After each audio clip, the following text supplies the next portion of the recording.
anigoo ah gudoomiyaha dhalinyarada Sohro runtii waxaan aad ugu faraxsanahay maanta inuu barnaamijka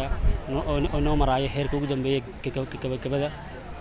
runtii labada kooxood oo isku soo haray finalka kooxdii laga badiyay way guuleysatay kooxda badisana iyadana way guuleysatay waayo dadaal aad dheer bay muujiyeen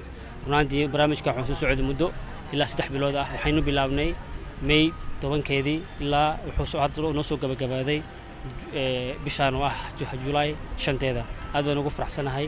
waan dhiirigelinaa dhalinyarada halkii ka sii wada ciyaarta aad u qurux badan maanta soo bandhigteen aad baan idiga mahadnaqaynaa runtii waxayna dhiirigelinaysaa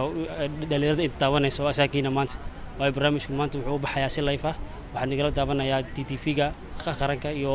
TV-ga Astaan runtii aad baan ugu mahadnaqay ayagana sida uu dhiirigeliyeen aynu garab istaageen dhalinyarada Soomaaliyeed waana mahadsantiin soo dhawaada waxaana maanta noo joogo maanta aan aad ugu mahadnaqayaa anoo ka bilaabayo maxalliga wasiirka wasaaradda warfaafinta Jiriiriso xildhibaan sare xildhibaankeena wasiin sidoo kale oo aad noo garab istaagay sidoo kale maxalliga gudoomiyaha Xasan ahna gudoomiyaha dhalinyarada sportska gobolka Banaadir asigina aad baan ugu mahadnaqayaa runtii sida noo soo garab istaagay